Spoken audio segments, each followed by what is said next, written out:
നമസ്കാരം. ദ പ്രസ്സിലേക്ക് സ്വാഗതം. കേരള രാഷ്ട്രീയത്തെ സംബന്ധിച്ച് ഇന്ന് വളരെ പ്രധാനപ്പെട്ട ഒരു ദിവസം കൂടിയാണ്. സുപ്രധാനമായിട്ടുള്ള ഒരു വിധി വന്ന ദിവസമാണ് ഇന്ന്. തൊണ്ടി മുതൽ കേസിൽ MLA ആന്റണി രാജു, മുൻ മന്ത്രി MLA ആയിട്ടുള്ള ആന്റണി രാജു കുറ്റക്കാരനാണ് എന്ന് കോടതി കണ്ടെത്തിയിരിക്കുന്നു എന്നുള്ളതാണ് ഏറ്റവും പ്രധാനപ്പെട്ട കാര്യം. വരും മണിക്കൂറുകളിൽ വലിയ രീതിയിലുള്ള രാഷ്ട്രീയ സംഭവവികാസങ്ങൾക്ക് കേരളം സാക്ഷിയാകാൻ പോകുന്നു എന്നുള്ളതാണ് ഈ വിധി വന്നതിൻ്റെ പശ്ചാത്തലത്തിൽ വ്യക്തമാക്കാൻ കഴിയുന്നത്. ഒപ്പം നിരവധിയായിട്ടുള്ള കുറ്റങ്ങൾ, ഏതാണ്ട് 6ഓളം കുറ്റങ്ങളാണ് അദ്ദേഹത്തിനെതിരെ തെളിഞ്ഞിരിക്കുന്നത്. ഗൂഢാലോചന ഉൾപ്പെടെയുള്ള കാര്യങ്ങൾ തെളിഞ്ഞിരിക്കുന്നു എന്നുള്ളതാണ് പ്രാഥമികമായി വന്നിരിക്കുന്ന വിവരം എന്ന് പറയുന്നത്. പത്രവാർത്തകളിലേക്ക് പോയെന്നാൽ മാതൃഭൂമി ദിനപത്രം അതിൻ്റെ 1ാമത്തെ പേജിൽ നൽകിയിരിക്കുന്നത് ഇറാനിൽ ഉണ്ടാകുന്ന പ്രക്ഷോഭം എത്രമാത്രം തീവ്രമാണ് എന്ന് കാണിക്കുന്ന ഒരു റിപ്പോർട്ടാണ് മാതൃഭൂമി അവരുടെ 1ാമത്തെ പേജിൽ പ്രധാനപ്പെട്ട വാർത്തയായി നൽകിയിരിക്കുന്നത്. ഇറാൻ കത്തുന്നു എന്നുള്ളതാണ് ആ വാർത്തയ്ക്ക് മാതൃഭൂമി നൽകിയിരിക്കുന്ന തലക്കെട്ട് എന്ന് പറയുന്നത്. റിയാലിൻ്റെ തകർച്ച, പണപ്പെരുപ്പം, ഇത് രണ്ടുമാണ് ഈ കാരണമായിരിക്കുന്നത്. വലിയ രീതിയിലുള്ള പ്രതിഷേധം അവിടെ ഉണ്ടാകുന്നു എന്നുള്ളതാണ് പ്രധാനപ്പെട്ട കാര്യം. ആന്റണി രാജുവുമായി ബന്ധപ്പെട്ട കേസുമായി ബന്ധപ്പെട്ട് ആന്റണി രാജു കേസിൽ 2ാം പ്രതിയാണ്. നിയമസഭാ അംഗത്വം റദ്ദാകുന്ന നിലയിലേക്ക് കാര്യങ്ങൾ എത്തും എന്നുള്ളതാണ് പ്രധാനപ്പെട്ട കാര്യം. 1990-ലാണ് ഈ കേസിന് ആസ്പദം അല്ലെങ്കിൽ വിധിക്ക് ആസ്പദമായിട്ടുള്ള കേസ് ഉണ്ടാകുന്നത് എന്നുള്ളതാണ്. തൊണ്ടി മുതൽ കേസിൽ 90-ന് ശേഷം നിരവധി തവണ ഇതിൻ്റെ വിചാരണ മാറ്റിവെക്കുന്ന സാഹചര്യങ്ങളുണ്ടായി. അതിനുശേഷം 10 മാസം കൊണ്ടാണ് ഇപ്പോൾ ഈ കേസിൻ്റെ വിധി വന്നിരിക്കുന്നതെന്നാണ്. 1ാം പ്രതിയും 2ാം പ്രതിയും കുറ്റക്കാരാണ് എന്നുള്ളതാണ് കോടതിയുടെ നിർണായകമായിട്ടുള്ള വിധി വന്നിരിക്കുന്നത്. KS ജോസ് 1ാം പ്രതിയാണ്, 2ാം പ്രതിയാണ് ആന്റണി രാജു. ആന്റണി രാജുവിനെതിരെ ഗൂഢാലോചന കുറ്റം ഉൾപ്പെടെയുള്ള കാര്യങ്ങളാണ് തെളിഞ്ഞിരിക്കുന്നത്. നിയമസഭാംഗത്വം ഉൾപ്പെടെ റദ്ദാകുന്ന നിലയിലേക്ക് കാര്യങ്ങൾ എത്തുന്നു എന്നുള്ളതാണ്. 1990-ലുണ്ടായിരിക്കുന്ന ഈ ഒരു സംഭവം, ഈ കേസ്, അതിൻ്റെ വിധിയാണ് ഇപ്പോൾ വന്നിരിക്കുന്നത്. 10 മാസത്തിന് മുമ്പ് ഇതിൻ്റെ വിചാരണ ആരംഭിക്കുന്ന ഘട്ടത്തിൽ വിചാരണ നീട്ടിക്കൊണ്ടു പോകുന്നതിന് വേണ്ടിയിട്ടുള്ള സർവ്വശ്രമങ്ങളും സർക്കാരിൻ്റെ ഭാഗത്തു നിന്നും ഉണ്ടാകുന്ന സാഹചര്യം ഉണ്ടായിരുന്നു. പക്ഷേ ആ ഘട്ടങ്ങളിലൊക്കെ തന്നെയും കോടതിയോട് ചില നിർണായകമായിട്ടുള്ള ചോദ്യങ്ങൾ ഉണ്ടാകുന്ന സാഹചര്യവും ഉയർന്നു വരികയുണ്ടായി. കോടതി പ്രധാനമായും ചോദിച്ചത് എന്തിനാണ് ഇത്തരത്തിൽ ഇങ്ങനെ അല്ലെങ്കിൽ ഒരു ആവേശം അല്ലെങ്കിൽ സർക്കാരിൻ്റെ ഭാഗത്തു നിന്ന് ഉണ്ടാകുന്നത് എന്ന തരത്തിലുള്ള ചോദ്യങ്ങൾ പോലും ഉണ്ടായിരുന്നു. ആ ഘട്ടത്തിൽ സർക്കാരിൻ്റെ ഭാഗത്ത് നിന്ന് ഉണ്ടായ ചോദ്യം എന്ന് പറയുന്നത് ഈ വിചാരണ വളരെ വേഗം നടത്തണമെന്നതിനെക്കുറിച്ചുള്ള എത്രമാത്രം ഒരു തിടുക്കപ്പെട്ട് ഈ വിചാരണ നടത്തേണ്ട കാര്യമില്ല എന്നുള്ളതാണ്. അത് പറയുന്നത് ഏതാണ്ട് 90 കഴിഞ്ഞ് 2000 കഴിഞ്ഞ് 2025-ൽ ഈ കേസിൻ്റെ വിചാരണ നടക്കുന്ന ഘട്ടത്തിലാണ് സുപ്രീം കോടതി ഉൾപ്പെടെ ഈ കേസിൽ അദ്ദേഹത്തിൻ്റെ വാദം തള്ളുന്ന നിലയുണ്ടായിരുന്നു. അതിനുശേഷമാണ് ഈ കുറ്റക്കാരൻ എന്നുള്ള അല്ലെങ്കിൽ പ്രതിസ്ഥാനത്ത് തന്നെ മാറ്റണമെന്നുള്ളൊരു ആവശ്യം അദ്ദേഹം മുന്നോട്ട് വയ്ക്കുകയും അതിന് അനുസരിച്ചുള്ള ഹർജി സുപ്രീം കോടതിയിൽ സമർപ്പിക്കുകയും ചെയ്തിരുന്നു. സുപ്രീം കോടതി തള്ളിയതോടുകൂടിയാണ് കേസിൻ്റെ വിചാരണ ആരംഭിക്കുന്ന നിലയുണ്ടായത്. അതിനുശേഷമാണ് ഇപ്പോൾ ഈ 10 മാസം നീണ്ട വിചാരണക്കൊടുവിൽ ഇപ്പോൾ ഈ കേസ് വിധി വന്നിരിക്കുന്നത് എന്നുള്ളതാണ്. വലിയ രീതിയിലുള്ള പ്രതിഷേധത്തിലേക്ക് UDF ഒപ്പം തന്നെ പ്രതിപക്ഷ കക്ഷികളൊക്കെ തന്നെയും പ്രതിപക്ഷ യുവജന കക്ഷികളൊക്കെ തന്നെയും വരുന്ന ഒരു സാഹചര്യമാണ് നിലവിലുള്ളത്. വലിയ പ്രതിഷേധങ്ങൾക്ക് തന്നെ വഴിവെക്കും. സർക്കാർ വലിയ രീതിയിലുള്ള പ്രതിഷേധത്തിലേക്ക് അല്ലെങ്കിൽ പ്രതിസന്ധിയിലേക്ക് പോകുന്ന ഒരു സാഹചര്യം ഉണ്ടാകും. കോൺഗ്രസ് ഇതിനെ കൃത്യമായ രീതിയിൽ ഒരു രാഷ്ട്രീയ ആയുധമാക്കി എടുക്കുമെന്നുള്ള കാര്യമാണ്. 420, 468 വകുപ്പുകൾ നിലനിൽക്കില്ല എന്ന് കോടതി വ്യക്തമാക്കുകയും ചെയ്തിട്ടുണ്ട്. എന്തായാലും ആന്റണി രാജുവിനെ സംബന്ധിച്ചിടത്തോളം വലിയ രീതിയിലുള്ള ഒരു പ്രതിസന്ധി തന്നെയാണ് ഇപ്പോൾ ഉണ്ടായിരിക്കുന്നത് എന്നുള്ളതാണ്. കോൺഗ്രസിന്റെ പ്രതിഷേധം ശക്തമായ രീതിയിൽ തന്നെ ഉണ്ടാകുന്നു. യൂത്ത് കോൺഗ്രസിന്റെ പ്രതിഷേധം ഉണ്ടാകുന്നു. പോലീസ് ജലപീരങ്കി ഉൾപ്പെടെ പ്രയോഗിച്ചുകൊണ്ട് തന്നെ പ്രതിഷേധത്തെ നേരിടുന്ന ദൃശ്യങ്ങൾ ഉൾപ്പെടെ ഉണ്ട് എന്നുള്ളതും പ്രധാനപ്പെട്ട കാര്യമാണ്. വലിയ രീതിയിലുള്ള ഒരു തെരുവ് യുദ്ധത്തിലേക്ക് തന്നെ കാര്യങ്ങൾ എത്തുന്നു എന്നുള്ളതാണ് പ്രധാനപ്പെട്ട കാര്യം ഈ കേസുമായി ബന്ധപ്പെട്ട്. എന്തായാലും പത്രവാർത്തകളിലേക്ക് പോകേണ്ടത് അനിവാര്യമാണ്. അതിലേക്ക് വളരെ വേഗം നമുക്ക് എത്താം. നേരത്തെ പറഞ്ഞതുപോലെ തന്നെ ഇറാനുമായി ബന്ധപ്പെട്ട പ്രശ്നങ്ങൾ തന്നെയാണ് മാതൃഭൂമി അതിൻ്റെ പ്രധാനപ്പെട്ട വാർത്തയായി അവതരിപ്പിച്ചിരിക്കുന്നത്. 7 മരണമാണ് ഇതുവരെ റിപ്പോർട്ട് ചെയ്യപ്പെട്ടിരിക്കുന്നത് എന്നുള്ളതാണ്. ആ വാർത്തയിലേക്ക് പോയെന്നാൽ നാണയപ്പെരുപ്പവും ഇറാനിയൻ കറൻസിയായിട്ടുള്ള റിയാലിൻ്റെ മൂല്യത്തകർച്ചയും കാരണം ഇറാനിൽ ആരംഭിച്ച ജനകീയ പ്രതിഷേധം കത്തിപ്പടരുകയാണ്. സുരക്ഷാ സേനയുമായുള്ള ഏറ്റുമുട്ടലിൽ 4 പേർ കൂടി മരിച്ചതോടെ മരണം 7ആയി. 6ാം ദിവസം പിന്നിട്ട പ്രതിഷേധം ഭരണകൂടത്തിനെതിരായിട്ടുള്ള പ്രക്ഷോഭമായതോടെ പോലീസും സുരക്ഷാ സേനയും ജാഗ്രതയിലാണ്. വിദ്യാർത്ഥികളും ഈ പ്രതിഷേധത്തിൽ പങ്കാളികളാകുന്നു എന്നുള്ളതാണ് അതിൽ മറ്റൊരു കാര്യമായി എടുത്തു പറയുന്ന ഒരു വിഷയം. പ്രതിഷേധക്കാരെ നേരിടാൻ ട്രംപ് ഇറങ്ങും എന്നുള്ള അല്ലെങ്കിൽ ട്രംപ് ഇടപെടും എന്നുള്ള ഒരു കാര്യം കൂടി ഈ വാർത്തയോടൊപ്പം തന്നെ മാതൃഭൂമി ചേർത്ത് പറയുന്നുണ്ട്. 2, 3, 4, 5 കാരണങ്ങൾ, ഈ പ്രതിഷേധത്തിലേക്ക് നയിച്ച കാരണങ്ങൾ ഉൾപ്പെടെ മാതൃഭൂമി അവരുടെ റിപ്പോർട്ടോടൊപ്പം ചേർത്ത് വെക്കുന്നുണ്ട്. US ഉൾപ്പെടെയുള്ള രാജ്യങ്ങളുടെ ഉപരോധം, 2 ഇസ്രായേൽ ഇറാൻ യുദ്ധം, US-ന്റെ ആക്രമണം, റിയാലിന്റെ മൂല്യത്തകർച്ച, വിലക്കയറ്റം, സാമ്പത്തിക തകർച്ച തുടങ്ങിയിട്ടുള്ള കാര്യങ്ങളാണ് ഇത്തരത്തിൽ ഒരു വലിയ ജനകീയ പ്രതിഷേധത്തിലേക്ക് കാര്യങ്ങൾ എത്തിയിരിക്കുന്നത് എന്നുള്ളതാണ് പ്രധാനപ്പെട്ട കാര്യം.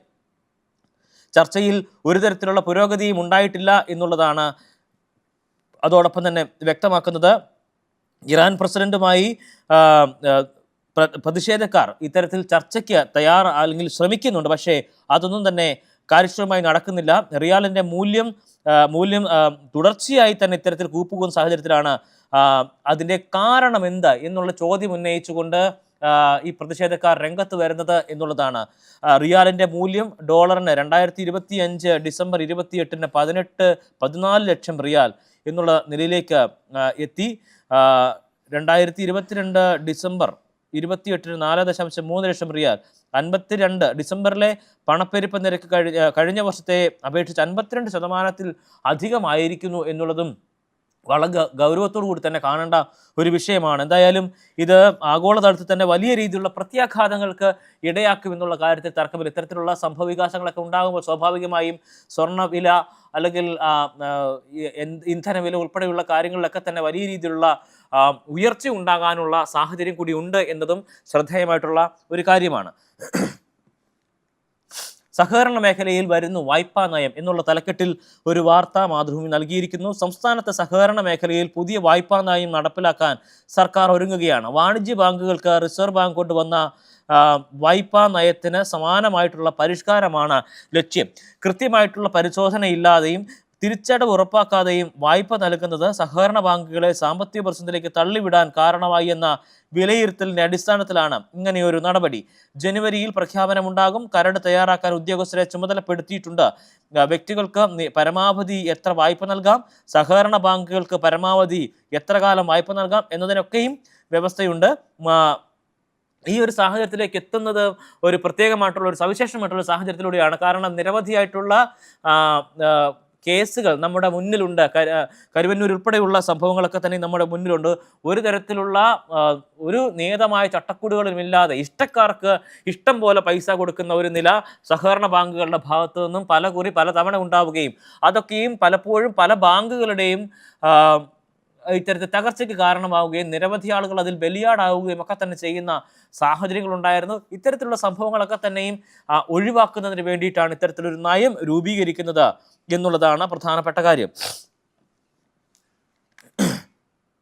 മതഭ്രാന്തന്മാരെ നിയന്ത്രിക്കേണ്ടത് ഭരണകർത്താക്കൾ, RSSനെ രൂക്ഷമായി വിമർശിച്ച് കാതോലിക്ക ബാവ എന്നുള്ള വാർത്ത ഇന്നലെ നമ്മളും ആ വാർത്ത വളരെ പ്രാധാന്യത്തോടെ തന്നെ കൊടുത്തിരുന്നു. NTVയും കൊടുത്തിരുന്നു. വടക്കേ ഇന്ത്യയിൽ ക്രിസ്ത്യാനികൾക്ക് നേരിടുന്ന അതിക്രമങ്ങളെ മുൻനിർത്തി RSSനെയും ഭരണകൂടത്തെയും രൂക്ഷമായ ഭാഷയിൽ ഓർത്തഡോക്സ് സഭാധ്യക്ഷൻ വിമർശിക്കുന്ന സാഹചര്യം ഉണ്ടായത്. പനയമ്പാല സെൻറ് മേരീസ് ഓർത്തഡോക്സ് പള്ളിയുടെ തിരുനാൾ ചടങ്ങായിരുന്നു ഉണ്ടായിരുന്നത്. അതിൽ അദ്ദേഹം നടത്തിയ തിരുനാൾ സന്ദേശത്തിലാണ് അത്തരത്തിലുള്ള ഒരു പരാമർശം ഉണ്ടായത്. RSSന്റെ പോഷക സംഘടനകളായിട്ടുള്ള VSPയും ബജരംഗദളും ക്രിസ്ത്യാനികളെയും മതന്യൂനപക്ഷങ്ങളെയും ആക്രമിക്കുന്നത് വാസ്തവമാണെന്ന് കാതോലിക്ക ബാവ പറഞ്ഞു. ക്രിസ്ത്യാനികൾ കഴിഞ്ഞപ്പോൾ വൈദികരായി. പള്ളിയുടെ പുറത്തുള്ള ക്രിസ്മസ് ആഘോഷം അലങ്കോലപ്പെടുത്തുന്ന നടപടി ഇനി പള്ളിക്കുള്ളിലേക്കും ഒരുപക്ഷെ ആക്രമണത്തിന് അധിക സമയം വേണ്ടിവരില്ല എന്നുള്ളൊരു മുന്നറിയിപ്പ് കൂടി നൽകിക്കൊണ്ടാണ് കാതോലിക്ക ബാവ അദ്ദേഹത്തിൻ്റെ പ്രസംഗം അവസാനിപ്പിക്കുന്നത് എന്നുള്ളതാണ്. എന്തായാലും ആ ഒരു അദ്ദേഹത്തിൻ്റെ പരാമർശം വലിയ രീതിയിലുള്ള ചർച്ചകൾക്ക് വഴിവെച്ചിട്ടുണ്ട് എന്നുള്ളതും ശ്രദ്ധേയമാണ്. ഇന്നലെ കഴിഞ്ഞ ദിവസം ശിവഗിരിയിൽ ഉൾപ്പെടെ മുഖ്യമന്ത്രിയും ഇതേ സമാനമായ രീതിയിലുള്ള സംഭവങ്ങളൊക്കെ തന്നെയും ഉന്നയിക്കുന്ന സാഹചര്യമുണ്ടായിരുന്നു. കാരണം RSS ഉൾപ്പെടെയുള്ള സംഘടനകൾ ഇത്തരത്തിൽ വലിയ രീതിയിലുള്ള ആക്രമണങ്ങൾ, ഇങ്ങനെ ക്രിസ്മസ് ആഘോഷം, ഒപ്പം തന്നെ ക്രിസ്ത്യാനികളുടെ ആരാധനാലയങ്ങൾ തുടങ്ങിയിട്ടുള്ള കാര്യങ്ങൾക്കൊക്കെ എതിരെ ശക്തമായ രീതിയിലുള്ള ആക്രമണം, വളരെ ക്രൂരമായിട്ടുള്ള ആക്രമണം നടത്തുന്ന ഘട്ടത്തിൽ ആണ് പ്രധാനമന്ത്രി അവിടെ ചെരിപ്പൂരിയിട്ട് കുർബാനയ്ക്ക് പങ്കുകൊള്ളുന്ന, പള്ളിയിൽ സന്ദർശനം നടത്തുന്ന ദൃശ്യങ്ങളും അതോടൊപ്പം തന്നെ വ്യാപകമായി തന്നെ പ്രചരിക്കുന്ന സാഹചര്യം ഉണ്ടായത്. പക്ഷേ അവിടെ മുഖ്യമന്ത്രി പറഞ്ഞു വെച്ചൊരു കാര്യമെന്ന് പറയുന്നത്, ഇത്തരത്തിൽ ആക്രമണങ്ങൾ നടത്തുന്ന ഘട്ടത്തിൽ അവിടെ ചെരിപ്പൂരിയിട്ട് പള്ളിയിൽ കയറി നിന്ന് കൈകൂപ്പി നിന്നുകൊണ്ട് കാര്യമില്ല, ഇവിടെ കേക്ക് കൊടുത്തുകൊണ്ട് കാര്യമില്ല. ഈ വിഷയങ്ങൾ കൃത്യമായ രീതിയിൽ അത് നടക്കുന്ന സംഭവങ്ങൾ അതിൻ്റെ തീവ്രത കുറയുന്നില്ല എന്നുള്ള കാര്യം ഓർമ്മിപ്പിച്ചുകൊണ്ട് തന്നെയാണ് മുഖ്യമന്ത്രി അദ്ദേഹത്തിൻ്റെ പ്രസംഗം കാര്യങ്ങളൊക്കെ തന്നെയും ചൂണ്ടിക്കാണിക്കുന്ന സാഹചര്യം ഉണ്ടായിരുന്നു. മാധ്യമപ്രവർത്തകനെ തീവ്രവാദി എന്ന് വിളിച്ച് വെള്ളാപ്പള്ളി നടേശൻ എന്നുള്ളതും ഒന്നാമത്തെ പേര് തന്നെ മാതൃഭൂമി നൽകിയിട്ടുണ്ട്. കഴിഞ്ഞ 2 ദിവസങ്ങളായി വെള്ളാപ്പള്ളി നടേശൻ്റെ ഭാഗത്തുനിന്നുണ്ടാകുന്ന രൂക്ഷമായിട്ടുള്ള പ്രതികരണങ്ങൾ, അദ്ദേഹത്തിൻ്റെ മാധ്യമങ്ങളുടെ ചോദ്യങ്ങളോട് അദ്ദേഹം എത്രമാത്രം അസ്വസ്ഥനാകുന്നു, അത് അദ്ദേഹം എത്രമാത്രം വൈകാര്യമായി തന്നെ പ്രകടിപ്പിക്കുന്നു, മാധ്യമപ്രവർത്തകരുടെ മൈക്ക് തട്ടി മാറ്റുന്നു, മൈക്ക് എടുത്തെറിയാൻ ശ്രമിക്കുന്നു തുടങ്ങിയിട്ടുള്ള നിരവധിയായിട്ടുള്ള സംഭവങ്ങൾ കഴിഞ്ഞ 2 ദിവസങ്ങളിലായി മാധ്യമങ്ങളിൽ നമ്മൾ കണ്ടുകൊണ്ടിരിക്കുകയാണ്. ഇന്നലെ അദ്ദേഹത്തിൻ്റെ വീട്ടിൽ നടത്തിയ വാർത്താ സമ്മേളനത്തിൽ ഉൾപ്പെടെ ഞാൻ ഈ മൈക്കെടുത്ത് എറിയും എന്നുള്ള നിലയിലുള്ള പ്രതികരണം ഉൾപ്പെടെ അദ്ദേഹത്തിൻ്റെ ഭാഗത്തു നിന്നും വരുന്നതും ഒക്കെ തന്നെ കണ്ടിരുന്നു. എന്തായാലും അതൊക്കെ തന്നെയും ഈ റിപ്പോർട്ടിൽ ഉൾപ്പെടുത്തിയിട്ടുണ്ട് എന്നുള്ളതാണ് മാതൃഭൂമി എന്നുള്ളതാണ് പ്രധാനം. മന്ദാനിയുടെ കത്തിൽ രാഷ്ട്രീയ വിവാദം എന്നുള്ളതാണ് മറ്റൊരു വാർത്തയായി ഒന്നാമത്തെ പേജിൽ മാതൃഭൂമി നൽകിയിരിക്കുന്നത്. UAPA ചുമത്തപ്പെട്ട 5 വർഷത്തിലേറെയായി തീഹാർ ജയിലിൽ കഴിയുന്ന JNU മുൻ വിദ്യാർത്ഥിയും സാമൂഹ്യ പ്രവർത്തനമായ ഉമർ ഖാലിദിന് പിന്തുണയുമായി ന്യൂയോർക്ക് മേയർ സൊഹ്റാൻ മംദാനിയുടെ കത്ത് പുറത്തായതോടെ അത് വിവാദമായിരിക്കുകയാണ്. രാജ്യത്തിൻ്റെ ആഭ്യന്തര കാര്യങ്ങളിലാണ് മംദാനി ഇടപെടുന്നതെന്നും അത്തരം ശ്രമങ്ങൾ ഇന്ത്യ വെച്ചുപൊറപ്പിക്കില്ല എന്നും BJP വക്താവ് വ്യക്തമാക്കിയിരിക്കുന്നു എന്നുള്ളതാണ് ആ വാർത്തയിൽ പറഞ്ഞു വയ്ക്കുന്നത്. പോക്സോ കേസ് പ്രതിക്ക് CIയുടെ ജാമ്യം. വിവരം പുറത്തു വന്നതിന് പിന്നാലെ ജാമ്യം ഒഴിഞ്ഞു എന്നുള്ളതാണ് വാർത്ത. പത്തനംതിട്ടയിൽ നിന്നുമാണ് ആ വാർത്ത വന്നിരിക്കുന്നത്. പോക്സോ കേസ് പ്രതിക്ക് ജാമ്യം നിന്ന സർക്കിൾ ഇൻസ്പെക്ടർ വിവരം പുറത്തു വന്നതോടെ ജാമ്യം ഒഴിഞ്ഞു. Pathanamthitta cyber cell CI BK സുനിൽകൃഷ്ണനാണ് അയൽവാസി ശങ്കരൻ കുട്ടിക്ക് ജാമ്യം നിന്നത്. 13 വയസ്സുകാരിയോട് മോശമായി പെരുമാറിയെന്ന കേസിലെ പ്രതിയാണ് ഈ ശങ്കരൻകുട്ടി എന്നയാൾ. ഇയാൾക്ക് വേണ്ടിയിട്ടാണ് ഈ CI ജാമ്യം നിന്നത് എന്നുള്ളതാണ്. UAEയിൽ പ്രായപൂർത്തിയാകും ഇനി 18ാം വയസ്സിൽ എന്നുള്ളതാണ് വാർത്ത. നമ്മൾ ഇന്നലെ പ്രധാനപ്പെട്ട വാർത്തയായി തന്നെ അക്കാര്യം അവതരിപ്പിച്ചിരുന്നു. NTVയുടെയും പ്രധാനപ്പെട്ട തലക്കെട്ട് വാർത്ത തന്നെയായിരുന്നു അത്. മാതൃഭൂമി അവരുടെ 1ാമത്തെ പേജിൽ ആ വാർത്ത നൽകിയിട്ടുണ്ട്. UAEയിൽ ഇനി മുതൽ 18 വയസ്സായാൽ പ്രായപൂർത്തിയായതായി കണക്കാക്കും. പ്രായപൂർത്തിയാകാനുള്ള വയസ്സ് സംബന്ധിച്ച പുതിയ നിയമം പാസ്സാക്കിയിരിക്കുന്നു. നേരത്തേത് 21 വയസ്സായിരുന്നു. ആ 21 ചാന്ദ്രമാസത്തിൽ നിന്നും 18 ഗ്രിഗോറിയൻ വർഷമാക്കിയാണ് മാറ്റിയിരിക്കുന്നതെന്ന് UAE മീഡിയ ഓഫീസാണ് അറിയിച്ചിരിക്കുന്നത്. അക്കാര്യം വളരെ പ്രാധാന്യത്തോടെ 1ാമത്തെ പേജിൽ തന്നെ നൽകിയിട്ടുണ്ട്. വെർച്വൽ അറസ്റ്റിൽ 5 നാൾ, ഒടുവിൽ 74-കാരന് മോചനം എന്നുള്ളൊരു വാർത്ത തിരുവനന്തപുരത്തു നിന്നുമാണ് ആ വാർത്ത റിപ്പോർട്ട് ചെയ്യപ്പെട്ടിരിക്കുന്നത്. 5 ദിവസം വെർച്വൽ അറസ്റ്റിലായിരുന്ന 74-കാരനെ സൈബർ പോലീസ് രക്ഷപ്പെടുത്തി. ശ്രീവിരാഹം സ്വദേശിയാണ് സൈബർ തട്ടിപ്പുകാർ ഭീഷണിപ്പെടുത്തി പണം തട്ടാൻ ശ്രമിച്ചത്. പണം അയച്ചു കൊടുക്കാൻ ശ്രമിക്കുമ്പോൾ ബാങ്ക് അധികൃതർക്ക് തോന്നിയ സംശയമാണ് വഴിത്തിരിവായത്. പണമൊന്നും തന്നെ നഷ്ടപ്പെട്ടിട്ടില്ല എന്നുള്ള കാര്യം കൂടി, ഒരു ആശ്വാസകരമായിട്ടുള്ള കാര്യം കൂടി ആ വാർത്തയോടൊപ്പം തന്നെ മാതൃഭൂമി ചേർത്ത് വയ്ക്കുന്നുണ്ട്. തുടക്കം 17-നാണ്. ഡിസംബർ 17 രാവിലെ 10:30 വാട്സപ്പിലൂടെ മുംബൈ കോളാബ പോലീസ് സ്റ്റേഷനിലെ ഉദ്യോഗസ്ഥരാണെന്ന് പരിചയപ്പെടുത്തിക്കൊണ്ടുള്ള ഒരു വീഡിയോ കോൾ 74-കാരൻ ലഭിക്കുന്നത്. ചില അനധികൃത പണമിടപാടുകൾ നടത്തിയതായി വിവരം ലഭിച്ചെന്നും അതിൽ ഉൾപ്പെട്ട മറ്റു പ്രതികളെ പിടികൂടിയെന്നും തട്ടിപ്പുകാർ അദ്ദേഹത്തെ അറിയിക്കുന്ന സാഹചര്യമുണ്ടായി. ഇത് സംബന്ധിച്ച ചിത്രങ്ങൾ പതിച്ച ഒരു വാറന്റി പതിപ്പും ഇയാൾക്ക് അയച്ചു കൊടുക്കുന്നുണ്ടായിരുന്നു. 26 മുതൽ പൂർണ്ണമായും വെർച്വൽ അറസ്റ്റിലാണെന്നും ഇദ്ദേഹത്തെ വിശ്വസിപ്പിച്ചു. കേസിൽ നിന്നും രക്ഷപ്പെടാൻ 10 ലക്ഷം രൂപയാണ് ഈ തട്ടിപ്പുകാർ ആവശ്യപ്പെട്ടത് എന്നുള്ളതാണ്. ഒരു അക്കൗണ്ട് നൽകി അതിലേക്ക് ഇടണം എന്നുള്ളതാണ്. എന്തായാലും സൈബർ പോലീസിൻ്റെ കൃത്യമായിട്ടുള്ള ഇടപെടൽ, ബാങ്ക് അധികൃതരുടെ കൃത്യമായിട്ടുള്ള ഇടപെടൽ, അതൊക്കെ തന്നെയുമാണ് ഒരു വലിയ നഷ്ടത്തിൽ നിന്നും ഇദ്ദേഹത്തെ രക്ഷിക്കുന്ന നിലയുണ്ടായത്. ഒപ്പം 74 വയസ്സുള്ള ആളുകൂടിയാണ്. ഇത്തരത്തിലുള്ള സംഭവങ്ങൾ ഇങ്ങനെ ആവർത്തിക്കപ്പെടുന്നത് അത് ഒട്ടും ആശാസ്യകരമായിട്ടുള്ളൊരു കാര്യമല്ല എന്ന് നമുക്കറിയാം. ഒപ്പം സൈബർ പോലീസ് ഉൾപ്പെടെയുള്ള ആളുകൾ, ഇത് സൈബർ മേഖലയിലെ വിദഗ്ധരായിട്ടുള്ള ആളുകളൊക്കെ തന്നെയും ഇതിനകത്ത് ബോധവൽക്കരണം കൃത്യമായും നടത്തിക്കൊണ്ടിരിക്കുകയുമാണ്. എന്തായാലും ഇത്തരത്തിലുള്ള തട്ടിപ്പുകൾ അതിന് വേദിയാകുന്നു അല്ലെങ്കിൽ ആവർത്തിക്കപ്പെടുന്നു എന്നുള്ളതാണ്.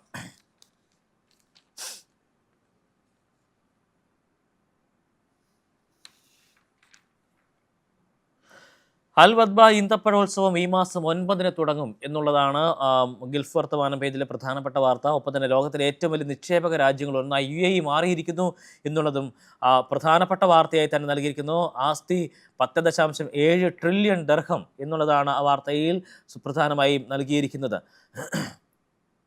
തൊഴിലാളികൾക്കായി ഗംഭീര പുതുവത്സരാഘോഷം, കലാവിരുന്നും ലക്ഷങ്ങൾ വിലമതിക്കുന്ന സമ്മാനങ്ങളും നൽകി എന്നുള്ള വാർത്തയും ഗൾഫ് വർത്തമാന പേജിൽ ഉണ്ട്. ദേശാടന പക്ഷികളുടെ ഇഷ്ടതാവളമായി അബുദാബി മാറിയിരിക്കുന്നു എന്നുള്ളതും വാർത്തയായി പ്രധാനപ്പെട്ട വാർത്തയായി നൽകിയിരിക്കുന്നു. ഇനി OTP ഇല്ല, പകരം ആപ്പ്.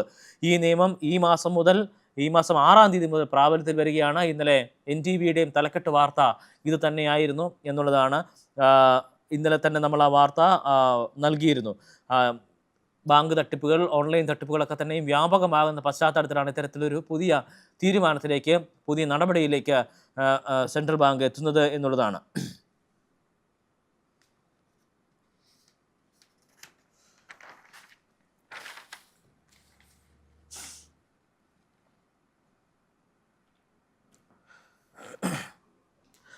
സിനിമകളുമായി ബന്ധപ്പെട്ട് സിനിമകൾ ഇറങ്ങിക്കഴിഞ്ഞാൽ അതിൻ്റെ കണക്കുകൾ ഇപ്പോൾ പുറത്തുവിടുന്ന ഒരു നില പ്രൊഡ്യൂസേഴ്സ് അസോസിയേഷൻ സ്വീകരിച്ചിരുന്നു. അതുമായി ബന്ധപ്പെട്ട ഒരു വാർത്തയാണ്.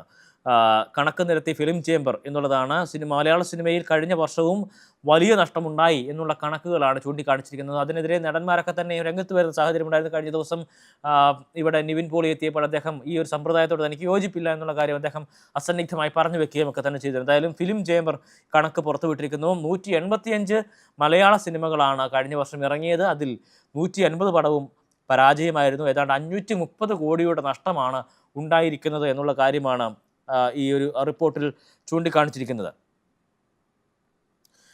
തെരഞ്ഞെടുപ്പ് ഉന്നമിട്ട് ശബരിമല കേസിൽ രാഷ്ട്രീയ നീക്കം എന്നുള്ള ഒരു തലക്കെട്ടിൽ വാർത്തയുണ്ട്. കോൺഗ്രസിനെതിരെ ആയുധമാക്കാനായിട്ട് അത് BJPയും രംഗത്ത് വരുന്നു. ശബരിമല സ്വർണ്ണക്കൊള്ള കേസിൽ നിയമസഭാ തെരഞ്ഞെടുപ്പിൽ സജീവ ചർച്ചയാക്കുമെന്ന് ഉറപ്പിച്ചുകൊണ്ടാണ് രാഷ്ട്രീയ പ്രവർത്തകർ അല്ലെങ്കിൽ മുന്നണികൾ ഇറങ്ങിയിരിക്കുന്നത് എന്നുള്ളതാണ് ആ വാർത്തയിൽ പ്രധാനമായും ചൂണ്ടിക്കാണിച്ചൊപ്പം തന്നെ നിയമസഭാ തെരഞ്ഞെടുപ്പിലും സമദൂരം തന്നെ തുടരുമെന്ന് NSS വ്യക്തമാക്കിയിരിക്കുന്നു. പക്ഷേ ശബരിമലയിൽ ശരിദൂരമായിരിക്കും എന്നുള്ളതാണ് അദ്ദേഹത്തിൻ്റെ ഒരു നിലപാട് പ്രഖ്യാപനമായി ഇന്നലെ വന്നത്. അതും വാർത്തയായി തന്നെ നൽകിയിട്ടുണ്ട്. കായംകുളത്തോ മലമ്പുഴയിലോ VSന്റെ മകൻ അരുൺകുമാറിനെ മത്സരിപ്പിക്കാനുള്ള സാധ്യത കൂടി മാതൃഭൂമി പറഞ്ഞു വെക്കുന്നു. VS ഇഫക്റ്റ് ഉണ്ടാക്കുക എന്നുള്ളതാണ് പ്രധാനമായും ലക്ഷ്യമിടുന്നത്. കായംകുളത്തോ മലമ്പുഴയിലോ അദ്ദേഹത്തെ മത്സരിപ്പിച്ചേക്കും എന്നുള്ളതാണ് ചൂണ്ടിക്കാണിക്കുന്നത്. ഗാന്ധിജിയെ വീണ്ടെടുക്കാൻ 2ാം വിമോചന സമരം വേണം, ഡോക്ടർ സിറിയക് തോമസ് എന്നുള്ളതാണ് NSSന്റെ മന്നം ജയന്തിയുമായി ബന്ധപ്പെട്ട ആഘോഷ പരിപാടിയിലാണ് അദ്ദേഹം അത് വ്യക്തമാക്കിയത്. മന്നം സാമൂഹിക സേവനത്തിനായി സ്വയം സമർപ്പിച്ചു, പ്രധാനമന്ത്രിയുടെ ഒരു ആശംസ അതുമായി ബന്ധപ്പെട്ടുമുണ്ട്. ഒരു പ്രധാനപ്പെട്ട ചിത്രം മാതൃഭൂമി ഇന്നവരുടെ ഉൾപേജിൽ നൽകിയിട്ടുണ്ട്. PJ കുര്യൻ്റെ ചെവിയിൽ എന്തോ രഹസ്യം പറയുന്ന രാഹുൽ മാങ്കൂട്ടത്തിൻ്റെ ചിത്രമാണ്. എന്തായാലും അത് വലിയ രീതിയിൽ സമൂഹ മാധ്യമങ്ങളിലൊക്കെ തന്നെയും വൈറലാകുന്ന ഒരു സംഗതിയായിരുന്നു.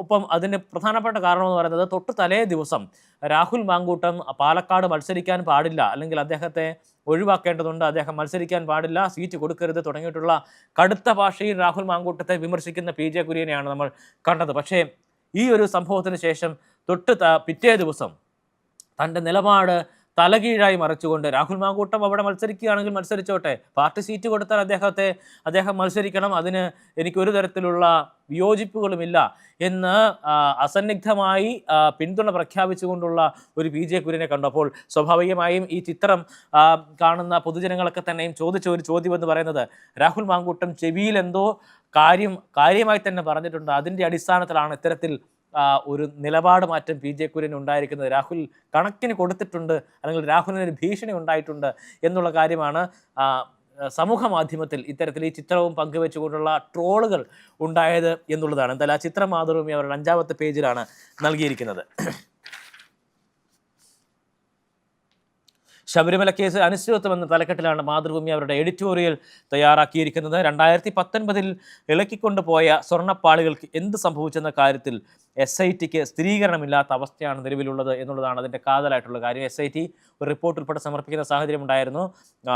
ഇപ്പോൾ കണ്ടതിനേക്കാൾ കൂടുതൽ സ്വർണം അവിടെ നിന്ന് മോഷ്ടിച്ചുകൊണ്ട് പോയിട്ടുണ്ട് എന്നുള്ളതാണ് റിപ്പോർട്ടിലെ കണ്ടെത്തൽ എന്ന് പറയുന്നത്. ഈ 3 പേരെയും ഒരുമിച്ചിരുത്തി ചോദ്യം ചെയ്യുന്നതിന് വേണ്ടിയിട്ട് സമർപ്പിച്ചിരുന്ന അപേക്ഷയിലാണ് ഇത്തരത്തിൽ ഈ വിവരങ്ങളെല്ലാം തന്നെ ഈ റിപ്പോർട്ടിലാണ് ഉണ്ടായിരുന്നത് എന്നുള്ളതാണ്. അതിൻ്റെ അടിസ്ഥാനത്തിലാണ് ഇത്തരത്തിൽ ഒരു എഡിറ്റോറിയൽ മാതൃഭൂമിയായി തയ്യാറാക്കിയിരിക്കുന്നത്.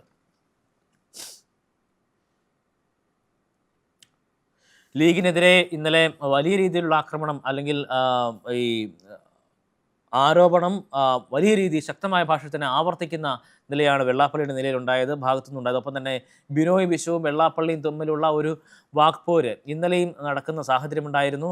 LDF എന്ന് പറയുന്നത് വെള്ളാപ്പള്ളി നടേശനല്ല, LDFിലെ കക്ഷികൾക്കോ പാർട്ടികൾക്കോ അല്ലെങ്കിൽ LDFിനോ സർക്കാരിനോ ഒന്ന് മാർക്കിടാനായിട്ട് വെള്ളാപ്പള്ളി ആരും ഏൽപ്പിച്ചിട്ടില്ല തുടങ്ങിയിട്ടുള്ള കാര്യങ്ങൾ ഇന്നലെ ബിനോയ് വിശ്വം പറയുന്ന സാഹചര്യമുണ്ടായി. അദ്ദേഹത്തെക്കുറിച്ച് കൂടുതൽ സംസാരിക്കാൻ താല്പര്യമില്ല, താൻ ഇവിടെ അവസാനിപ്പിക്കുകയാണ് എന്നുള്ള കാര്യവും അദ്ദേഹം പറഞ്ഞു വയ്ക്കുന്നു. എന്തായാലും വെള്ളാപ്പള്ളി അതിനോടും പ്രതികരണം നടത്തിയിട്ടുണ്ട്.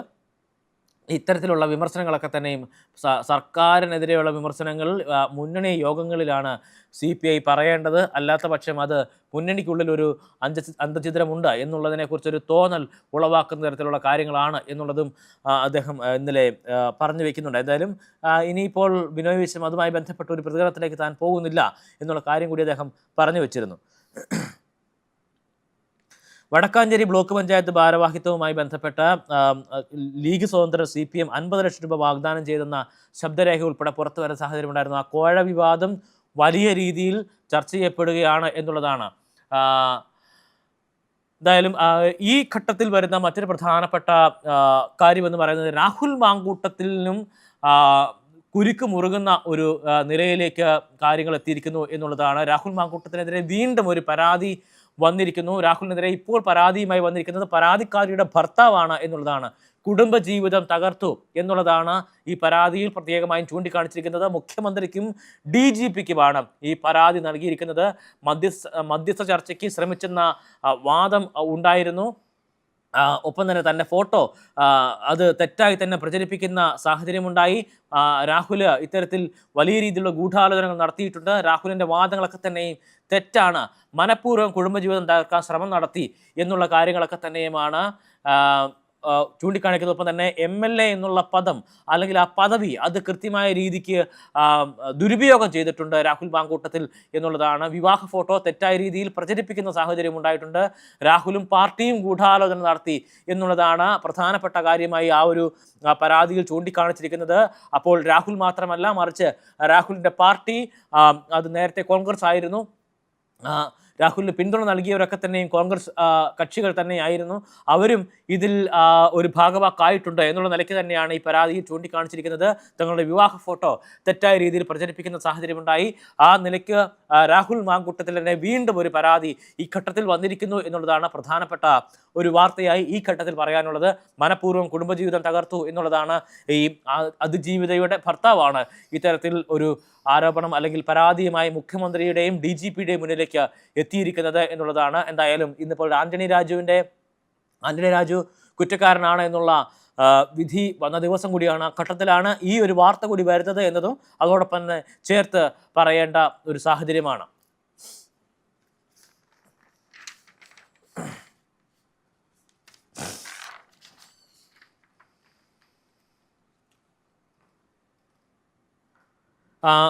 മാതൃഭൂമിയുടെ സ്പോർട്സ് പേജിലേക്ക് വന്നാൽ ആഷസ് ഫിനാലെ എന്നുള്ളതാണ് അതിൻ്റെ തലക്കെട്ടായി നൽകിയിരിക്കുന്നത് എന്നുള്ളതാണ്. ഓസ്ട്രേലിയ ഇംഗ്ലണ്ട് 5ാം ക്രിക്കറ്റ് ടെസ്റ്റിന് നാളെ തുടക്കമാകും. മത്സരം രാവിലെ 5 മണി മുതലാണ് ആരംഭിക്കുക. അത് ഇന്ത്യൻ സമയമാണ്.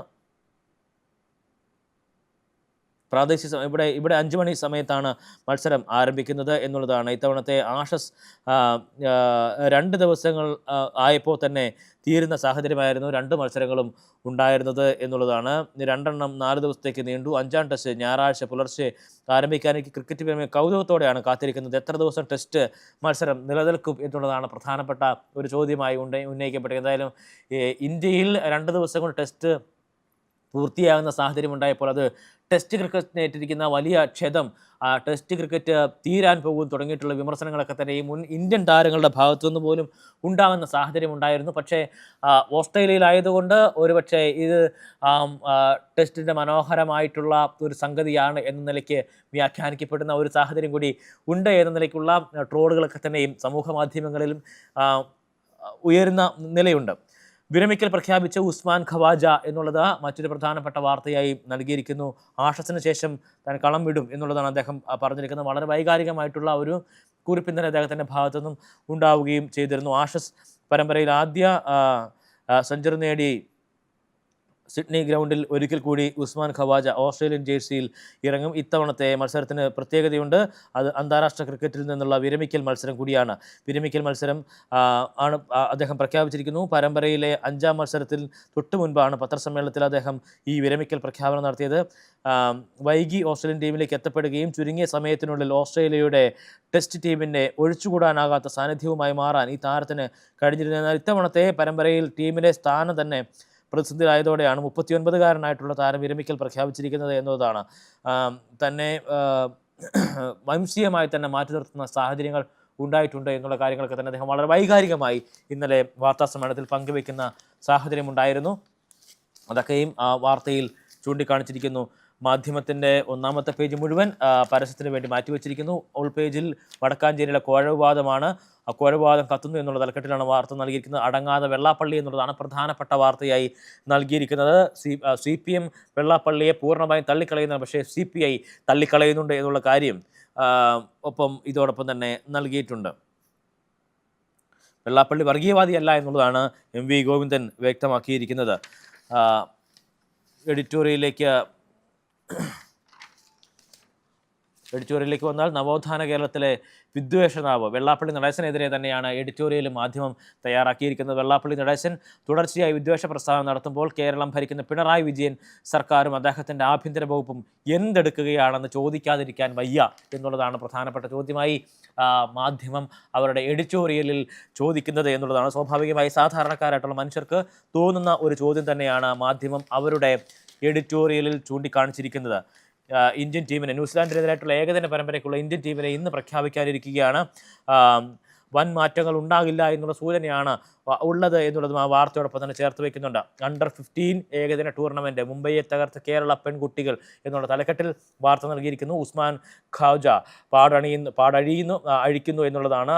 നാളെ അവസാന കളിയാണ് അദ്ദേഹത്തിൻ്റേത് എന്നുള്ളതും അദ്ദേഹത്തിന് ചിത്രം ഉൾപ്പെടെ നൽകിക്കൊണ്ട് ആ വാർത്ത നൽകിയിരിക്കുന്നു. നിരവധിയായിട്ടുള്ള വാർത്തകൾ സംഭവിക്കാനിരിക്കുന്ന ദിവസം തന്നെയാണ്. രാഷ്ട്രീയപരമായി കേരള രാഷ്ട്രീയത്തിൽ വലിയ കോളിളക്കങ്ങൾ സൃഷ്ടിക്കുന്ന അല്ലെങ്കിൽ വലിയ രീതിയിലുള്ള പ്രതികരണങ്ങൾ പ്രതിഷേധങ്ങളൊക്കെ തന്നെയും വഴിവെക്കുന്ന ഒരു വാർത്തകൾ ഉണ്ടാകുന്ന ദിവസമാണ്. ഇന്നിപ്പോൾ ആന്റണി രാജുവിനെതിരായിട്ടുള്ള വിധി വന്നിരിക്കുന്നു. അദ്ദേഹം കുറ്റക്കാരനാണെന്ന് കണ്ടെത്തിയിരിക്കുന്നു. ആ കേസുമായി ബന്ധപ്പെട്ട് 1ഉം 2ഉം പ്രതികൾ കുറ്റക്കാരാണ് എന്നുള്ളതാണ്. 10 വർഷം മുതൽ ജീവപര്യന്തം വരെ തടവ് ലഭിക്കാൻ പാകതയുള്ള കേസുകൾ തന്നെയാണ് ഇതുള്ളത്, കുറ്റങ്ങൾ തന്നെയാണ് അവർക്കെതിരെ ചുമത്തിയിരിക്കുന്നത് എന്നുള്ളതാണ്. എന്തായാലും ആന്റണി രാജുവിൻ്റെ MLA സ്ഥാനം ഉൾപ്പെടെ റദ്ദാകുന്ന നിലയിലേക്ക് കാര്യങ്ങൾ പോകുന്നു എന്നുള്ളതും ശ്രദ്ധേയമായിട്ടുള്ള കാര്യമാണ്. ഒപ്പം രാഹുൽ മാങ്കൂട്ടത്തിനെതിരെ പുതിയ പരാതിയും വന്നിരിക്കുന്നു എന്നുള്ളതാണ്. അതിജീവിതയുടെ ഭർത്താവാണ് പരാതി നൽകിയിരിക്കുന്നത്. അതിൽ തങ്ങളുടെ കുടുംബജീവിതം തകർക്കാനുള്ള ശ്രമം ബോധപൂർവം ഉണ്ടായി. രാഹുലും പാർട്ടിയും അതിന് ഗൂഢാലോചന നടത്തി. ഒപ്പം തന്നെ തങ്ങളുടെ വിവാഹ ഫോട്ടോ അത് തെറ്റായ രീതിയിൽ പ്രചരിപ്പിക്കുന്ന നിലയുണ്ടായി തുടങ്ങിയിട്ടുള്ള കാര്യങ്ങളൊക്കെ തന്നെയുമാണ്. ഒപ്പം മധ്യസ്ഥനായിട്ട് താൻ നിന്നു എന്നുള്ള ചില തരത്തിലുള്ള പ്രചാരണങ്ങളൊക്കെ തന്നെ ഉണ്ടായി. അത് തെറ്റാണ്, അത്തരത്തിലുള്ള വ്യാജ പ്രചാരണങ്ങൾ ഉണ്ടായിട്ടുണ്ട് തുടങ്ങിയിട്ടുള്ള കാര്യങ്ങളൊക്കെ തന്നെയും ഈ പരാതിയിൽ ചൂണ്ടിക്കാണിക്കുന്നു. അങ്ങനെ നിരവധിയായിട്ടുള്ള വാർത്തകൾ ഉണ്ടാകാനിരിക്കുന്ന ദിവസമാണ്. പ്രസ് ഇവിടെ പൂർണ്ണമാവുകയാണ്. നമസ്കാരം.